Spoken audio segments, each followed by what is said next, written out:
It was the sound that changed everything. 3 dull knocks, spaced just enough to feel deliberate. At first, I thought I was dreaming. My clock read 4:07 a.m., and the world outside my apartment window was still wrapped in that ghostly silence only dawn knows. Another knock. Louder this time. I pulled the blanket tighter, my heart starting that slow, rising beat you feel when something unseen is already watching you. No one ever came to my place unannounced. Not at this hour. Not since my father's death. I walked barefoot across the cold floor, every step echoing louder than it should have. Through the peephole, I could only make out a shadow. Tall, still, patient. The kind of presence that doesn't ask permission to exist. "Miss Alyssa Grant?" The voice was deep, too calm. It carried a tone that didn't belong in a normal world. "Yes," I managed to say, though my throat was dry.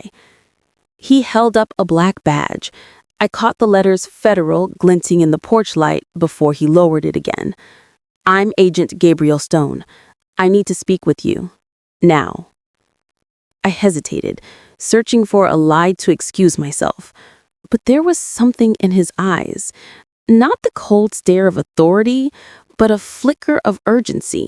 Fear, maybe. When I finally opened the door, he stepped inside like a man walking into a storm. He didn't sit. He didn't smile. He just looked around my living room like he already knew every photograph, every memory pinned to the wall. "Miss Alyssa Grant," he said quietly, "you're not safe here." I wanted to laugh, the kind of broken laugh you let out when fear and confusion collide. Safe? From who? He handed me an envelope. My name was written on it in my father's handwriting. My knees almost gave out. "He wanted you to have this," Stone said, before they got to him. I froze. The air around us thickened. Because my father, Dr. Richard Grant, had died 2 years ago. At least, that's what I'd been told. That night, I realized my father's death wasn't the end of his story. It was the beginning of mine. My fingers trembled as I tore open the envelope. The paper inside was aged, creased, and faintly smelled like the lab my father used to work in, sterile and cold, with a hint of coffee and burnt circuits. His handwriting. God, I hadn't seen it in years. Every curve of ink felt like a ghost touching my skin. "Alyssa, if you're reading this, it means they found me first." The words made the room shrink around me. I could feel Agent Stone's gaze, heavy and unflinching. "What I've done, what I've discovered, will change everything you believe about your bloodline. Trust no one wearing a badge, and never open the red file." I looked up at Stone, my pulse spiking. "What red file?" He didn't answer. His eyes flicked toward my bookshelf, where a faint line of dust had been disturbed, like someone had already searched through it. "You should sit down," he murmured. "I don't want to sit down," I snapped. "Tell me what's going on. Who are they?" He hesitated, a flicker of conscience crossing his face, then reached into his coat pocket and placed something on the table. A drive. Matte black, no label. "Your father sent this to my department the week before he disappeared." "Disappeared?" I whispered. "You mean killed?" Stone's jaw tightened. There was no official report, just silence. We were told to bury the case, but I couldn't. Outside, thunder rolled, soft, distant, like the earth was warning me not to listen further. He leaned closer. "Alyssa, your father wasn't working for the government. He was working against it. Every memory I had of him, his late nights, his sudden paranoia, his insistence that our family stay off the grid, began snapping together like magnets, forming a picture I didn't want to see. Stone nodded toward the drive. Whatever's on that file, it's the reason they've been watching you. I froze. Watching me? He didn't need to answer, because that's when I saw it. The faint red light blinking from my smoke detector. A camera, right above my bed. The kind of silence that followed was worse than any scream. Rehook. End line. That was the moment I realized I hadn't been living alone for years. Someone had been living through me. For a few seconds, I couldn't move. The red light above my bed pulsed like a heartbeat, calm, patient, watching. Agent Stone's voice cut through the silence. "Alyssa, we need to leave. Now." My throat tightened. "They're listening." He shook his head. "Worse, they're recording." The air felt poisoned with the weight of secrets. I grabbed my father's letter and shoved it into my jacket, my mind racing through every call I'd ever made, every word I'd said inside these walls. Had they heard me cry on the nights I'd talked to his photograph? Stone moved with a soldier's precision. Curtains down, hard drive ripped from my computer, battery yanked out of my phone. "They'll be here in 5 minutes," he said. "Once that camera goes dark, they'll know we found it." I didn't even have time to argue. My pulse was a drumbeat in my ears. He handed me the flash drive. "Keep this close. Don't lose it." We slipped out the back stairwell, the old concrete creaking beneath our feet. Rain had begun to fall, soft, steady, like the city itself was whispering a warning. By the time we reached his car, a black sedan with no plates, I could hear the faint hum of an engine approaching. Headlights swept across the street. Stone shoved me inside. "Down!" I ducked as a white van turned the corner, slowing near my building. No logos, no sound. Just 2 silhouettes in the front seat. Watching. Stone hit the accelerator. Tires screeched against the wet asphalt as we disappeared into the maze of narrow downtown streets. "What's on that drive?" I demanded. He didn't answer right away. His hands gripped the wheel, knuckles pale, jaw locked in silence. Finally, he said, "Proof." "Proof of what?" He looked at me, really looked at me, like the truth itself might destroy me. "Your father didn't die in an accident, Alyssa. He was erased. And if that drive is what I think it is, then you're next." My stomach dropped. Next for what? We turned a corner, straight into a black SUV blocking the road. Stone's voice hardened. "Hold on." He spun the wheel hard, but before we could turn, another SUV appeared behind us, headlights glaring through the rain. We were trapped. And that's when I finally understood I wasn't running from the past. I was driving straight into it. Rain hammered against the windshield like shattering glass. The wipers fought to keep up, smearing the world into streaks of gray and red.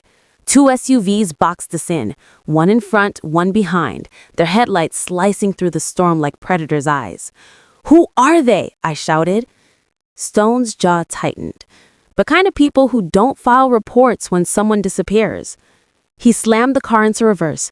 Tires screamed as we skidded backwards, clipping a trash bin, sparks flying. The SUV behind lurched forward, trying to ram us, but Stone swerved into an alley so narrow I could almost scrape the walls with my fingertips. "Seatbelt," he ordered. Before I could respond, he yanked the handbrake, spun the wheel, and we shot through a side gate, metal screeching as it tore off its hinges. My head hit the seat rest, stars bursting behind my eyes. We were moving again, barely, engine growling, smoke curling from the hood. "They won't stop," Stone said, "not until that drive's gone." I clutched it tighter, the cold metal digging into my palm. "Then tell me what's on it." He hesitated, and that silence said more than any answer could. Finally, he spoke. "Your father was part of a project called Helix 9. He thought it was medical research until he discovered what they were really creating." "What were they creating?" He glanced at me, rainwater dripping from his temple. Not medicine, not vaccines. People, Alyssa. They were engineering people. My breath caught. That's impossible. He shook his head. It's classified under a different term, gene adaptive prototypes. Your father tried to expose them. That flash drive might be the only proof left. The car jolted as a gunshot cracked through the rear window. Glass exploded across my shoulder. Get down, Stone barked, returning fire through the side mirror. The sound was deafening inside the small space. The SUVs backed off for a second, but only to regroup. Where are we going? He smirked grimly. Somewhere they can't trace. Your father planned for this. What do you mean? He met my eyes in the rear-view mirror, and for a split second, I saw something like guilt hiding behind duty. Because before he died, Stone said, before he died, he made sure I'd find you. My pulse froze. And that was the first time I realized Agent Stone wasn't just my protector. He was part of my father's plan. By the time we stopped, dawn had begun to bleed through the clouds. The car rolled to a halt outside an abandoned gas station on the edge of nowhere.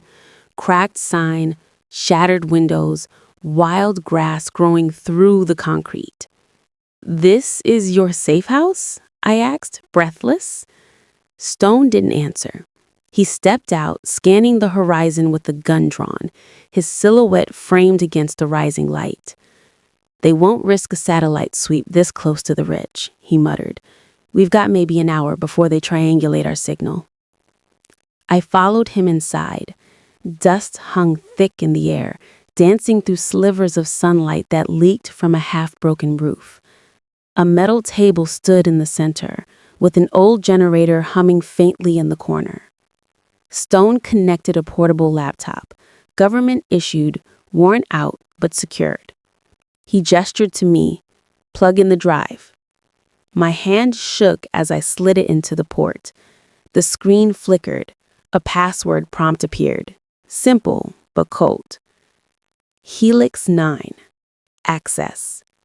Grant, code Sigma. I froze. Grant, my name. "Your father built the key around your genetic signature," Stone said quietly. "He didn't trust anyone else." I typed in the letters, GRANT, and hit enter. The screen flashed. A folder appeared, labeled only Phase 1, Human Sequence. I opened it. The first file was an image, a scan of DNA, familiar yet distorted, twisted into impossible patterns. Then a name below it. Subject, A. Grant. Sample, 1219. My chest tightened. That's me. Stone leaned in, his expression unreadable. "Your father didn't just study the project, Alyssa. He used his own daughter's DNA to expose it." I could barely breathe. "What does that mean?" "It means," he said slowly, "you weren't just part of the evidence. You were the experiment that proved them right." I staggered back, shaking my head. "No, that can't be true. He would never." Before I could finish, a faint click echoed from outside, a sound too deliberate to be wind. Stone's hand went to his weapon instantly. He motioned for silence, stepping toward the window. A red laser dot swept across the wall. "Get down," he hissed. Glass shattered. Bullets tore through the doorway, ripping apart the old metal frame. We hit the floor as the laptop sparked, the flash drive still inside. And as the screen went black, I realized they hadn't come to kill us. They'd come to erase what was left of me. The sound of gunfire was deafening. Shells hit the concrete floor like falling rain. I pressed my face to the dust, heart slamming against my ribs. Stone grabbed my arm. "Move!" We crawled behind the overturned table just as another round of bullets shredded the wall. The laptop sparked one last time before going dark, smoke curling from the port where the flash drive was still burning. No! I tried to reach for it, but Stone pulled me back. Forget it. We have to go. We sprinted through the side exit, boots crunching on glass and gravel. Outside, dawn had turned the sky a bruised gray. A black van roared into view at the edge of the field, headlights blinding, tires cutting through mud. Stone raised his weapon and fired. One of the van's windows exploded. The vehicle swerved, crashed into a rusted signpost, and burst into flames. But before I could catch my breath, I saw movement in the smoke. A figure walking out of the wreck, unfazed. He wore a tactical mask. The glint of a government insignia caught the weak light. "Federal unit," I whispered. "They're yours." Stone froze, just for a heartbeat, and that was enough. The masked man raised his gun. Stone tackled me to the ground as a bullet sliced through the air where I'd been standing.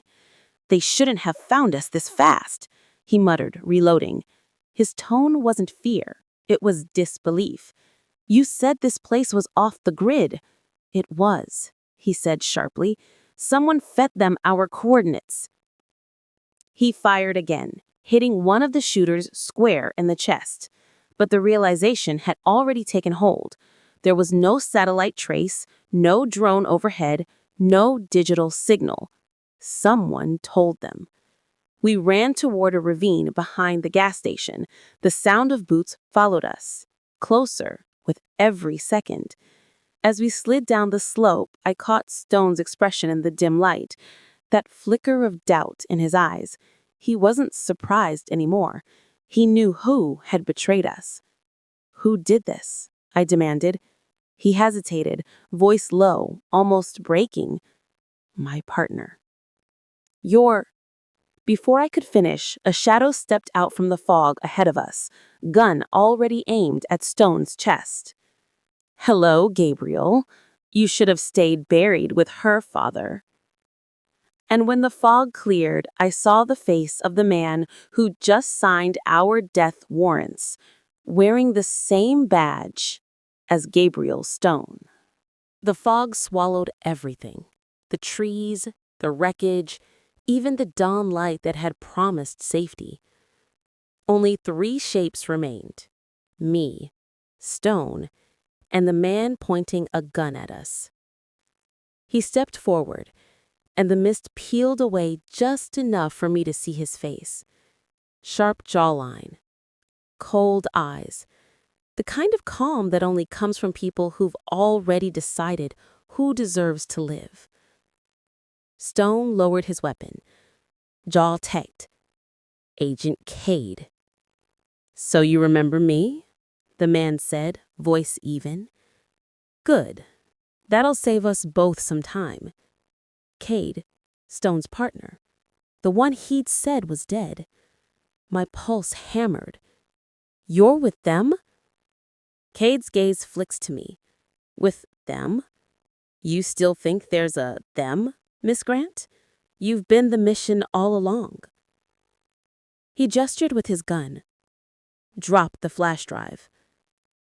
I tightened my grip around the small, scorched device, still warm from the explosion. Stone moved between us. "She doesn't have to do this, Cade. It's over." "Over?" Cade smirked. "You think wiping a drive ends Helix 9? You should know better than that. You were the one who helped design the containment protocols." My stomach turned. What's he talking about? Stone's silence was all the answer I needed. Kay took another step closer. "Tell her, Gabriel. Tell her how many times your father begged us to stop. Tell her how you looked him in the eye the night he disappeared." "Stop," Stone said through clenched teeth. I looked at him, my voice shaking. "What did you do?" "Nothing that matters now," he whispered, but the guilt in his eyes said otherwise. Cade aimed directly at my head. You were born inside the project, not outside it. Your DNA is the final sequence. You're not just the key, you're the lock they've been trying to reopen. I felt the ground tilt beneath me. You're lying. He tilted his head, calm as a surgeon. Then why do you think your blood is on every classified file your father hid? Before I could move, Stone fired first. The shot cracked through the air. Kay dropped to one knee, blood splattering the fog. But he was still smiling. You think you can run from what you are? You can't hide from yourself. His hand lifted, revealing a small device blinking red. A tracker. And then it began to beep. The moment I heard that sound, I knew we hadn't survived the ambush. We'd walked straight into the real experiment.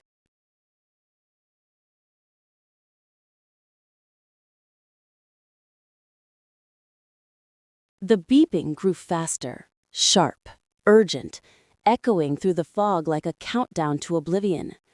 Stone grabbed my wrist. Run! We sprinted down the ridge, sliding through mud and roots until the earth itself split open before us, a collapsed shaft, maybe old mining tunnels, hidden beneath decades of moss and rain. Stone didn't hesitate. He leapt in first, disappearing into the darkness below. I followed. We hit the ground hard. The air was thick and cold, the kind of cold that carries secrets. The beeping above us faded, replaced by silence and the faint hum of power somewhere deep underground. A tunnel stretched ahead, walls lined with metal and pipes. "This isn't a mine," I whispered. Stone raised his flashlight. The beam fell across faded warning signs. Property of Helix 9. Access denied. I felt my chest tighten. "This is where it began," he said quietly. We moved deeper until we reached a massive steel door, half collapsed but still humming with residual power. Stone wiped the dust from a control panel, revealing a handprint scanner, cracked but functional. Without speaking, he placed his palm against it. The light blinked red, then green. "How?" I asked, breath trembling. "Because once," he said softly, "I worked here." The door creaked open, and the smell of old chemicals filled the air. Rows of containment pods lined the walls, shattered glass, rusted metal, and inside some, what looked like skin. I stepped closer, flashlight trembling in my hand. The pods weren't empty. They held fragments, bone, tissue, veins that never belonged to a single person. They were trying to grow perfect genetic hosts, bodies that could adapt, heal, evolve faster than nature ever allowed. Your father thought it was a medical breakthrough. And when he found out what they were really doing, I murmured. Stone nodded. He tried to shut it down, but they used your DNA to finish it. You were the only subject that survived without mutation. The world blurred. So, I'm one of them? He shook his head.